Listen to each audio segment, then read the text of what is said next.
Good morning to all of you. आशा करता हूं कि आप सभी लोग अच्छे ढंग से होंगे, स्वस्थ होंगे और अपना स्टडी भी कंटिन्यू जारी रखे होंगे। आज हम लोग जो क्लास 7 का जो अगला जो चैप्टर है, सेकंड चैप्टर, उसको हम लोग डिस्कशन करेंगे, जो कि पृथ्वी की जो आंतरिक संरचना के बारे में है। ठीक है, तो चैप्टर का नाम है हमारी पृथ्वी के अंदर। ठीक है, हमारे पृथ्वी के अंदर, इसके भाग के अंतर्गत हम लोग करेंगे। तो इसमें हम लोग देखेंगे कि पृथ्वी के आंतरिक भागों के बारे में देखेंगे कि पृथ्वी के आंतरिक भाग में कैसा है या किस टाइप के से पदार्थों से बना हुआ है। इसके साथ साथ इसके खनिज पदार्थों को भी देखेंगे, कौन सा खनिज उसमें है, और साथ साथ चट्टान भी कितने प्रकार के चट्टान होते हैं, इसके बारे में भी हम लोग देखेंगे। ठीक है, तो सबसे पहले हम लोग देखते हैं कि पृथ्वी के अंदर की, तो जैसे कि हम लोग जानते हैं कि पृथ्वी गतिशील एक है, या अंदर से भी और बाहर से भी। ठीक है, जैसे कि पिछले क्लास में हम लोग डिस्कस किए थे कि जो पृथ्वी का आंतरिक भाग होता है उसमें भी गतिशीलता होता है।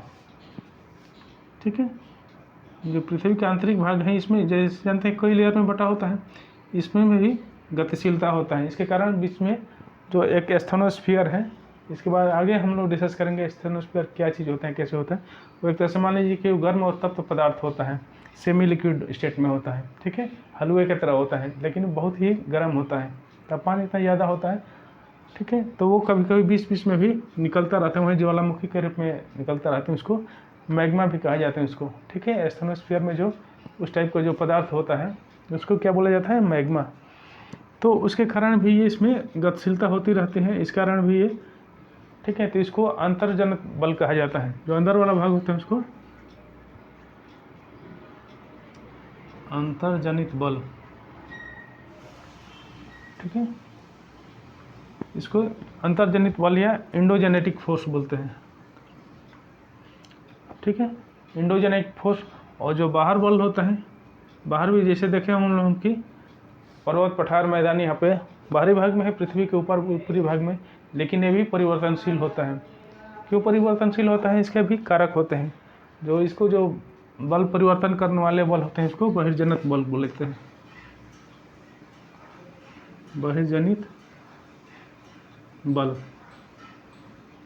ठीक है, बहिर्जनित बल में कौन कौन सा आ जाएंगे।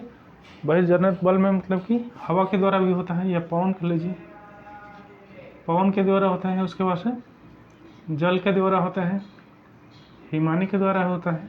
ठीक है, ये सब ये बल है कि जो ऊपरी भाग में, पृथ्वी के ऊपरी भाग में परिवर्तन करते रहते हैं। अर्थात यदि मान लीजिए कहीं पे ये पर्वत है, कहीं पठार है, कहीं मैदान है, ठीक है, इस प्रकार के क्षेत्र है, तो ये हमेशा ये से जल होता है या हवा होता है, इसके द्वारा अपर्दन करते रहे। अपर्दन मतलब कि इसको काटते रहते हैं, छाटते रहते हैं, हवा आता है, इसको धक्का लगता है इसको, तो धीरे धीरे छोटे छोटे टुकड़ों में निकल करके गिरते रहते हैं। ठीक है, और नदी द्वारा बहा के ले जाके एक जगह कहीं जमा कर देते हैं, तो इसको अपर्दन की क्रिया कहा जाता है। तो इसके द्वारा भी इसमें जो स्थल स्वरूप होते हैं पृथ्वी के ऊपरी भाग में, वो भी परिवर्तन होता रहता है। ठीक है, तो इसको बहिर्जनित बल कहा जाता है। हम लोग बाद में आगे आने वाले जो क्लास होगा इसके बारे में काफ़ी डिटेल में इसमें अध्ययन करेंगे कि पवन के द्वारा किस प्रकार से स्थल क्रिया बनता है, या कौन कौन से उसमें प्रोसेस होता है, कौन क्रिया के द्वारा किया जाता है। ठीक है, फिलहाल हम लोग इतना देखते हैं कि ये भी एक कारक होता है कि जो बहिर्जनित बल कहा जाता है परिवर्तनशील करने के लिए। ठीक है, तो ये दो प्रकार के बल होता है। अब हम लोग देखते हैं कि पृथ्वी के आंतरिक भाग में क्या क्या चीज़ें और किस ढंग से उसका स्तर बटा हुआ है।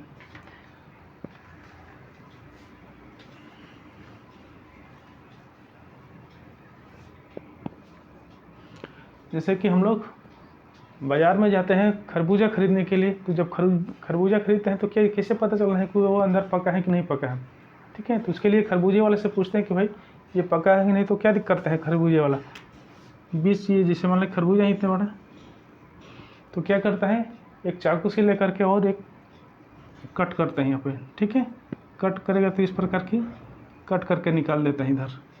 ठीक है, ये बाहर निकाल देगा यहाँ से कट करके, तो कैसा दिखता है, कट करके बाहर निकालता है तो ये कुछ इस प्रकार से दिखेगा। ठीक है, इसको बड़ा करके दिखाते हैं तो पता चल जाएगा कि खरबूजा अंदर का पका है कि नहीं है, लाल टाइप का है कि सफ़ेद है, चाहे जैसे भी हो। ठीक है, तो उसका आंतरिक भाग में देख सकते हैं। हम लोग देखते हैं पृथ्वी के अंदर ऐसे ही काट करके यहाँ पे लाया गया है, बड़ा करके दिखाया जा रहा है। तो पृथ्वी के जैसे हम लोग देखेंगे, ये पृथ्वी के ऊपरी भाग जो होता है, ऊपरी भाग में ये ठोस पदार्थों से बना होता है लगभग। ज़्यादातर ठोस ही होता है, ठीक है। ठोस होता है जो, इसको बोला जाता है पारपटी, ठीक है। पारपटी बोला जाता है, या इसको इंग्लिश में क्रस्ट भी बोला जाता है, ठीक है। या कहीं कहीं इसको पपड़ी बोला जाता है। ये सारे नाम याद रखिएगा। हालांकि इंग्लिश में याद रखते तो केवल क्रस्ट होता तो भी काम चल जाता, तो ये रखिए कहीं की क्वेश्चन में कभी कभी अलग अलग नामों से भी लिख दिया जाता है, ठीक है। तो ये इसको ऊपर वाले भाग को परपटी कहा जाता है, जो कि इसका लगभग चौड़ाई, ये मोटाई कितना होता है, ये मोटाई लगभग 35 किलोमीटर होता है, ठीक है। 35 किलोमीटर इसका मोटाई होता है। हालांकि हर हर कई अलग अलग विद्वानों द्वारा अलग अलग इसकी मोटाई के बारे में दिया गया है। कहीं पे 100 किलोमीटर भी कहा जाता, लिखा रहता है, ठीक है।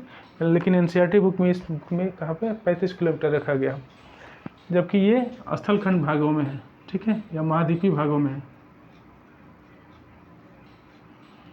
जैसे हम लोग जानते हैं कि ये ऊपरी भाग में कैसा है, महाद्वीप भी है और महासागर भी है, ठीक है। ये भाग मान लीजिए महाद्वीप है, ये कहीं भाग भी है महासागर भी होगा, इस टाइप की महासागर होगा ये इसमें, ठीक है। तो ये महासागरी भाग में परपटी कितना होता है, इसका जो चौड़ाई होता है मात्र 5 किलोमीटर होता है, ठीक है। 5 किलोमीटर कहाँ पे होता है, महासागरी भागों में, या महासागरी भाग के नीचे में, ठीक है। यहाँ पे 5 किलोमीटर इसकी मोटाई होती है, ठीक है। ये परपटी मुख्य रूप से किसी से बना होता है, सियाल मतलब सिलिका और एल्युमिनियम,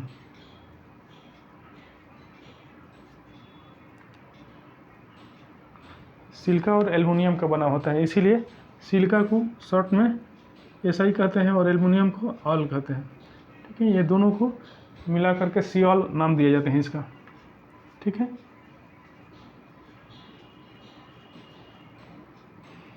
इसको ऊपर वाले भाग को सियाल कहा जाता है, जो परपटी है उसको सियाल भी कहा जाता है, ठीक है। इसको भी ध्यान रखिएगा।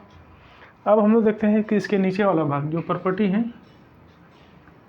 इसके नीचे भी भाग हुआ, तो नीचे भाग यहाँ से लेकर के और 2900 किलोमीटर तक, 2900 किलोमीटर गहराई तक के भाग को क्या बोलते हैं, ये इसको मेंटल बोलते हैं, ठीक है। इसको क्या बोला जाता है, मेंटल, या इंग्लिश में इसको प्रवार भी कहा जाता है हिंदी में, ठीक है। प्रवार भी कहा जाता है, दोनों नाम से भी याद रखिएगा। ये किस चीज़ का बना होता है, ये सिलिका और मैग्नीशियम का बना होता है,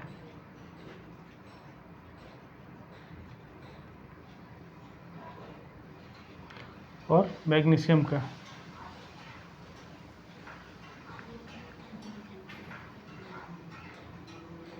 ठीक है। मैग्नीशियम के Mg से बसाते हैं,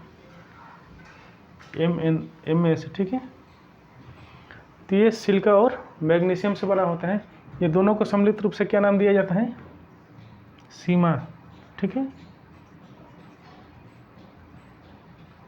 मतलब सिलिका का Si और मैग्नीशियम का Mg, ये दोनों करके सीमा नाम दिया जाता है, ठीक है। तो इसको भी ध्यान रखिएगा। इसको पहला वाला भाग को परपटी, दूसरे भाग को मेंटल, और तीसरे वाला भाग को जो 2900 किलोमीटर से गहराई से लेकर के केंद्र तक होता है, ठीक है। केंद्र तक जो होगा इसको क्या बोलता है, कोर बोला जाता है, या क्रोड भी कहा जाता है, ठीक है। क्रोड, ठीक है, क्रोड होता है। इसका जो मोटाई होता है कितना, यहाँ से इतना दूर तक मोटाई कितना मोटा होता है, ये लगभग ये 3500 किलोमीटर तक होता है। इसकी मोटाई कितना होगा, 3500 किलोमीटर, ठीक है। 3500 किलोमीटर तक ये इसकी मोटाई होती है कोर की। हालांकि ये भी दो भागों में बटा हुआ है, लेकिन बाद में इसको हम लोग डिस्कस करेंगे, ठीक है। तो ये इसकी मोटाई 3500 किलोमीटर तक बटा हुआ। ये किस चीज़ का बना होता है, ये निकिल और निकिल प्लस किस चीज़ का बना होता है, फेरस माने लोहा का बना होता है, ठीक है। शॉर्ट में लोहा को क्या फेरस बोला जाता है, तो ये Fe से डिनोट किया जाता है, और निकिल को Ni से। ठीक है, तो इसलिए दोनों को सम्मिलित रूप से क्या बोलते हैं, दोनों को मिला करके निफे कहा जाता है। ठीक है, मतलब निकिल और फेरस लोहा दोनों को मिलाकर निफे की संज्ञा दिया जाता है। तो ये सब याद रहेगा। ये निकिल और इसको बोला जाता है सियाल। ठीक है, ये सियाल है, ये सीमा है, और ये निफे है, 3 भागों में बटा हुआ है। ठीक है, तो ये सब पृथ्वी के आंतरिक भाग हैं। ठीक है, और आगे आने वाले जो क्लास होगा और भी इसके बारे में। तो ये जो कोर का भाग है नीचे वाला, ये कोर 2 भागों में बटा हुआ है। ये जो ऊपरी वाला भाग है ये लिक्विड स्टेट में है। ठीक है, ये भाग वाला भाग ठोस स्टेट में है, जबकि ऊपर वाला भाग ये लिक्विड स्टेट में है या तरल अवस्था में भी है। ठीक है, आगे आने वाले हम क्लास में हम लोग देखेंगे। इसका तापमान भी, ये भाग होता है इतना ज़्यादा, तापमान भी काफ़ी ज़्यादा होता है। ठीक है, तापमान और दबाव, ठीक है, दबाव दोनों ही बहुत ऊंचा होता है। ठीक है, ये कोर वाला भाग का। ठीक है, तो ये रहा पृथ्वी के आंतरिक भाग के बारे में एक सामान्य जानकारी। अब हम लोग देखते हैं खनिज के बारे में और सेल के बारे में। ठीक है, अगला टॉपिक है हम लोग का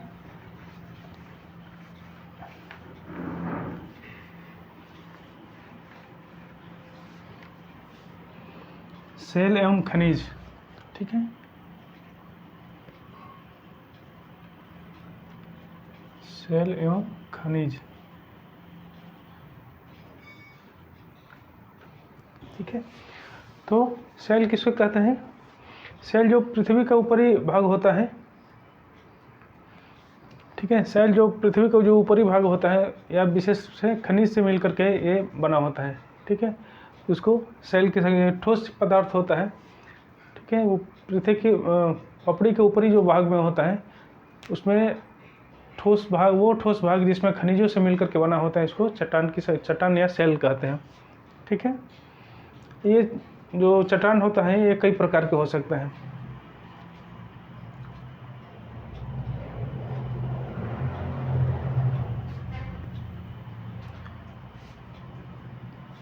ठीक है, जैसे कि हम लोग जानते हैं कि जो चट्टान होता है वो खनिजों से मिलकर के बना होता है।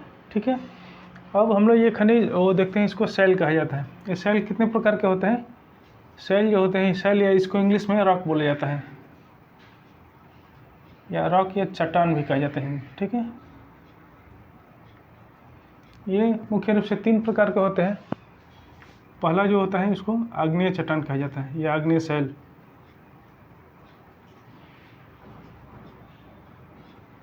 ठीक है, आग्नेय सेल, इंग्लिश में इसको इग्नियस रॉक बोलते हैं। दूसरा होता है अवसादी चट्टान, अवसादी सेल। ठीक है, और तीसरा होता है कायांतरित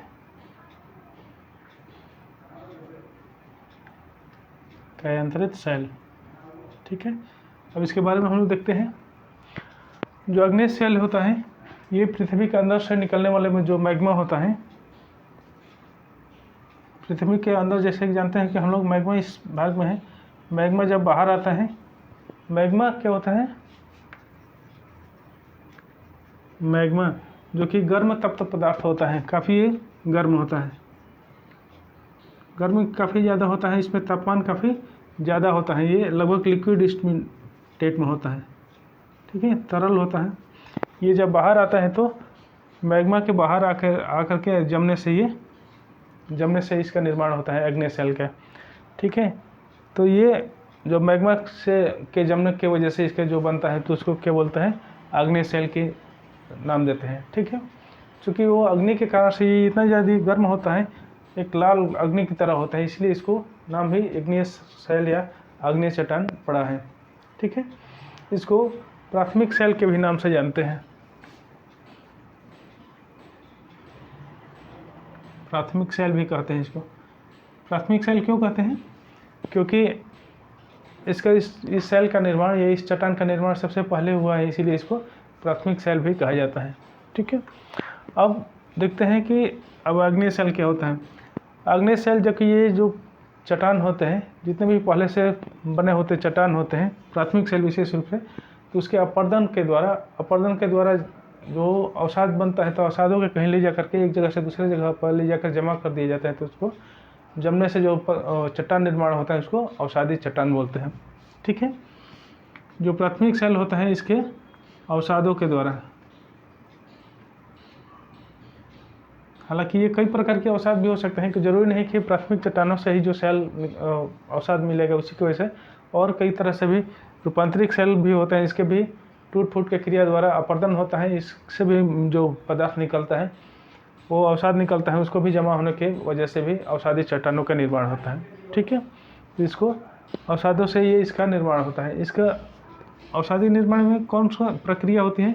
जल के द्वारा भी होता है, जल के द्वारा, इसके अतिरिक्त पवन के द्वारा भी होता है।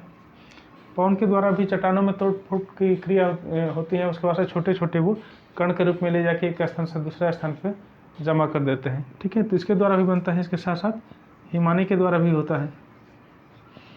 तो ये तीनों चीज़ ऐसे होते हैं कि ये तीनों के द्वारा ही जो चट्टान चूर्ण के रूप में होता है, तोड़ फोड़ करके ले जा करके एक स्थान पर दूसरे जगह स्थानांतरण करके दूसरे जगह पर जमा करते हैं, तो इस प्रकार का अवसादी चट्टानों का निर्माण होता है। ठीक है, और ये जो अवसादी चट्टान होती है वो क्या होता है, कभी कभी इसमें भी जब एक जगह पे जो अवसाद होता है, अवसाद जमा होते रहता है, जैसे मान लीजिए एक जगह अवसाद ये जमा हो गया, कई परतों में ये परतदार होता है, इसलिए इसको परतदार चट्टान भी बोला जाता है। ठीक है, इसको क्या बोला जाता है? परतदार चट्टान भी बोला जाता है, या परतदार सेल भी बोला जाता है, चूँकि इसका विकास परतों में होता है। ठीक है, ये जमा रहता है, फिर इसके ऊपर कभी आके जमा हो गया। ठीक है, ये तो बीच बीच में परत मिलते हैं। इन परतों के बीच में भी कई बार जब अवसादों के जमा होते हैं, तो अवसादों के साथ साथ कभी कभी जीव जंतु भी इसमें दब जाते हैं। ठीक है, जीव जंतु भी, इसमें रहने वाले जो सूक्ष्म कीटाणु होते हैं वो भी जम जाते हैं। साथ साथ जो पदार्थ होते हैं, जो पेड़ पौधे होते हैं, वो भी कभी कभी इसमें दब जाते हैं। तो उसके द्वारा भी ये सभी मिलकर के एक चट्टान का निर्माण कर लेते हैं। ठीक है, तो इसको अवसादी चट्टान कहते हैं। और जो जीव जंतुओं का जो अवसाद वो मिलते हैं, हड्डी मिलता है, हड्डी इसके द्वारा बना है, तो इसको क्या बोलते हैं? फॉसिल बोला जाता है। फॉसिल है जीवाश्म। ठीक है, जीवाश्म उसको बोला जाता है जो जीव जंतु का या पेड़ पौधे के जो अवशेष होते हैं। ठीक है, इसको जीवाश्म कहा जाता है। तो जीवाश्म भी अवसादी चट्टानों में जीवाश्म भी मिलते हैं, जबकि आग्नेय चट्टानों में नहीं मिलते हैं। जो प्राकृतिक चट्टान, प्राथमिक चट्टान है, इसमें ये जीवाश्म नहीं मिलते हैं। एक विशेषता के रूप में कई बार क्वेश्चन पूछा जाता है कि किसमें जीवाश्म मिलेंगे, तो परतदार चट्टानों में मिलेंगे या फिर जबकि अवसादी इसमें नहीं मिलेंगे, प्राथमिक चट्टान या आग्नेय सेल में इसमें नहीं मिलेंगे। ठीक है, तो ये रहा अवसादी चट्टान। अब हम लोग देखते हैं कि अगला, यदि उदाहरण के रूप में देखा जाए तो इसका जो प्राथमिक सेल है, इसका जो उदाहरण होता है वो क्या होता है? ग्रेनाइट होता है, सॉरी बेसाल्ट होता है। ठीक है,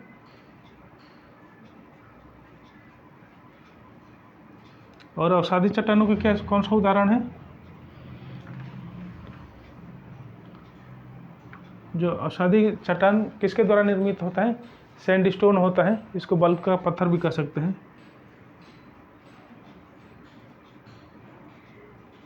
बालू का पत्थर। ठीक है, ये इसका अवसादी चट्टान का अच्छा उदाहरण है। ठीक है, ये जो आग्नेय सेल होते हैं, आग्नेय सेल दो प्रकार के होते हैं। ठीक है, एक होता है कि बहिर्वर्ती और अभ्यंतरिक। ठीक है, एक होता है बहिर्वर्ती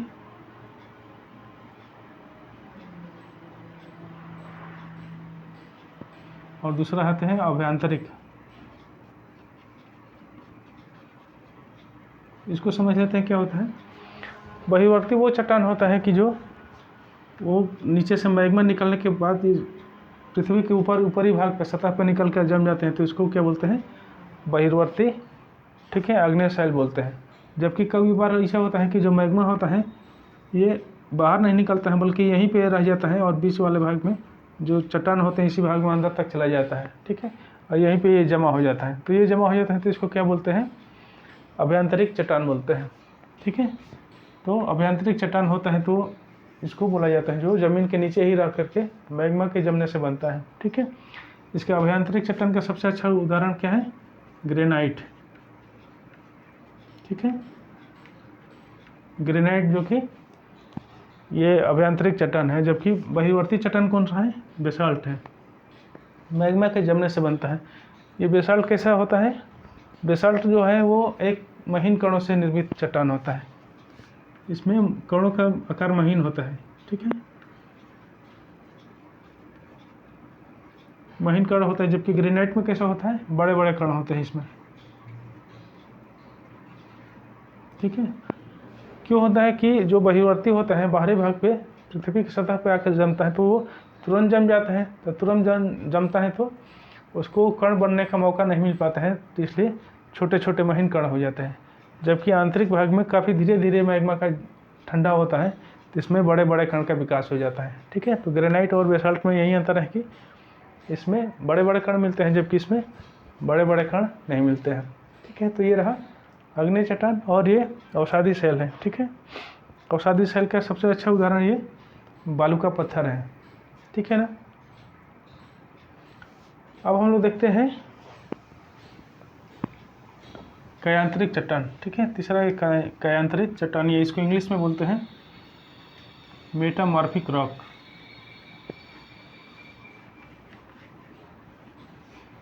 कायांतरिक चट्टान को मेटामॉर्फिक रॉक बोलते हैं, या हिंदी में इसको रूपांतरिक चट्टान भी कहते हैं। ठीक है, रूपांतरिक शैल, ये इसका निर्माण कैसे होता है, जब इन्हीं चट्टानों में आग्नेय शैलों में या अवसादी शैलों में काफ़ी ज़्यादा दबाव के कारण से,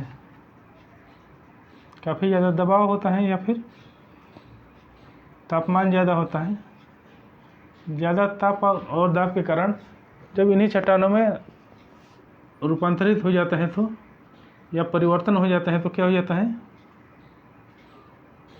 ताप और दाब के कारण, तो यही कायांतरिक चट्टान बन जाता है।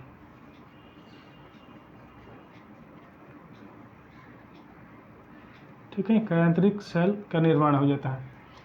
ठीक है, इस प्रकार हम लोग देखेंगे कि इसका निर्माण हो जाता है। जैसे मान लीजिए एक आग्नेय शैल ले लीजिए, आग्नेय शैल के द्वारा इसका भी निर्माण होता है। जैसे स्लेट है,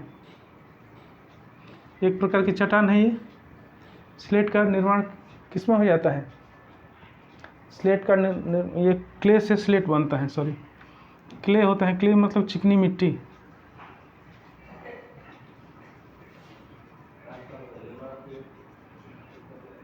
चिकनी मिट्टी होते हैं, इसका जब ज़्यादा तापमान और दबाव पड़ता है तो किस में परिवर्तन हो जाता है, स्लेट में।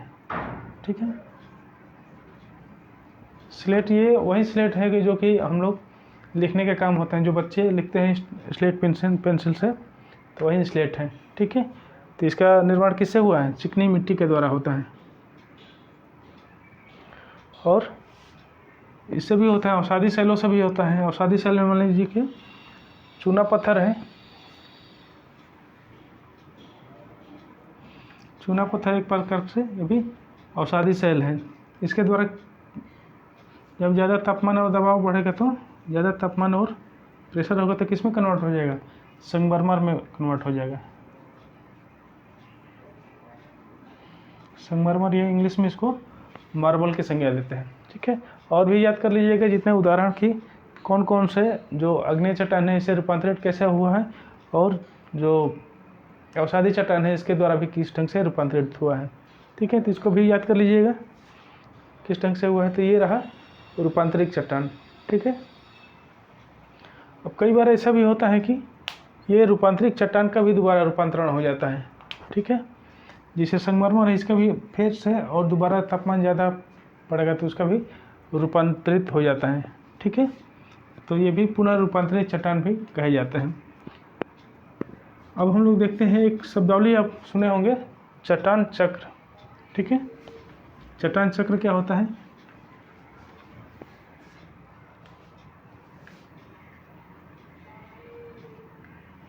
चट्टान चक्र या सेल चक्र इसको बोलते हैं। चट्टान चक्र है। ये क्या होता है, जब कोई भी सेल होता है, जैसे मान लीजिए कि अग्नेय चट्टान है, अग्नेय चट्टान नहीं, इसका रूपांतरण यदि हो गया ज़्यादा तापमान के कारण या दबाव के कारण, किस में हो गया, इसका अवसादी में भी हो सकता है, या जब टूट फूट की क्रिया होगी तो अपवर्तन के कारण। ठीक है, अपवर्तन होगा, इसके बाद से जाके निक्षेपण होगा। अपवर्तन और निक्षेपण के कारण से यह अवसादी चट्टानों का निर्माण हो जाता है। ठीक है, अवसादी चट्टानों का निर्माण हो जाता है इसमें। फिर अवसादी चट्टानों में ज़्यादा तापमान और दाब होगा तो क्या हो जाएगा, तापमान और प्रेशर ज़्यादा होगा तो किस में कन्वर्ट हो जाएगा, रूपांतरित में या कैंद्रिक में। ठीक है, रूपांतरित चट्टान में कन्वर्ट हो जाता है। और फिर से कई बार होता है कि रूपांतरित चट्टान क्या होता है कि फिर से तापमान ज़्यादा दबाव बन जाता है, तो तापमान ज़्यादा बढ़ेगा या फिर दबाव ज़्यादा बढ़ेगा तो ये पुनः मैग्मा का बन जाता है, मैग्मा बन जाता है ये। ठीक है, मैग्मा कन्वर्ट होता है, मैग्मा फिर से आग्नेय चट्टान में परिवर्तित हो जाता है। इस प्रकार से ये चट्टान, इस प्रकार जब चट्टानों में परिवर्तन होता रहता है एक दूसरे से, ठीक है, रूपांतरित चट्टान आकर के फिर अग्नेय चट्टान बनेगा, फिर मैग्मा परिवर्तित होगा, मैग्मा फिर अग्नेय चट्टान में, फिर अग्नेय अवसादी से अवसादी रूपांतरित चट्टान में परिवर्तन होता रहता है। ठीक है, इस प्रकार के जो चक्र होते हैं इसको चट्टान चक्र की संज्ञा दिया जाता है। चट्टान चक्र या सेल चक्र, कोई जरूरी नहीं कि इसी क्रम में ही हो, अवसादी का भी यदि तापमान और दबाव ज़्यादा बढ़ेगा तो ये भी डायरेक्ट मैग्मा में भी कन्वर्ट हो सकते हैं। ठीक है, मैग्मा में कन्वर्ट हो जाएगा, फिर ये अग्नि सेल में हो सकता है। ठीक है, तो इस प्रकार के इसको क्या बोलते हैं, चट्टान चक्र या सेल चक्र की संज्ञा देते हैं। ठीक है, अब हम लोग देखते हैं इसका उपयोगिता क्या क्या है।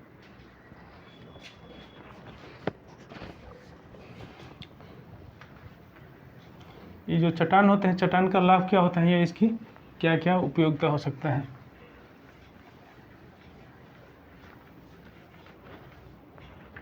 ठीक है, उपयोगिता इसका,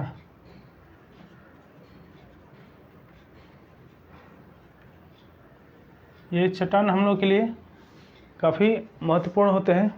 ठीक है, ठीक है, चट्टान की इसमें क्या क्या काम में आता है, ये जैसे मकान बनाने के लिए इसे प्राप्त होता है, मकान बनाने के लिए, फिर सड़क बनाने के लिए।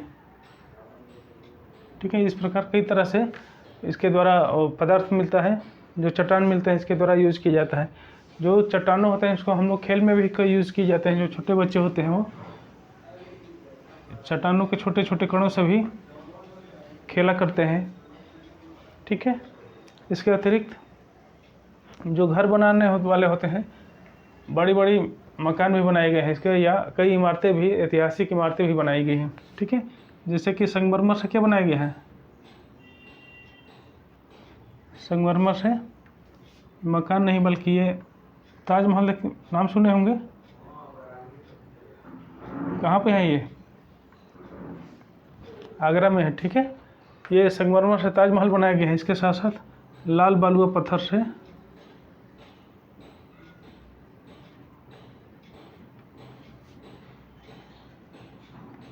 क्या बनाया गया है, लाल किला, दिल्ली का जो लाल किला है। ठीक है, ये दिल्ली का, वो भी किसी चट्टानों से बना है, वो भी इसी प्रकार की लाल बलुआ पत्थर से भी बना है। ठीक है, तो ये इस प्रकार हम लोग को लाभ मिलता है, और कई तरह के भी लाभ मिलता है। ठीक है, इसके द्वारा। अब हम लोग देखते हैं कि खनिज क्या होता है। इसके अंदर जो चट्टानों के अंदर भी कई प्रकार की खनिजें मिलते हैं, या पृथ्वी के अंदर जो स्थलखंड भाग होते हैं उसमें कई प्रकार के खनिजों का भी निर्माण हुआ रहता है। खनिज है जो कि हम लोग के लिए काफ़ी ये उपयोगी होता है। ठीक है, इसका एक जो खनिज उसको भी कहा जाता है कि एक निश्चित उसका भौतिक गुण होता है, भौतिक और या रासायनिक गुण होता है। ठीक है,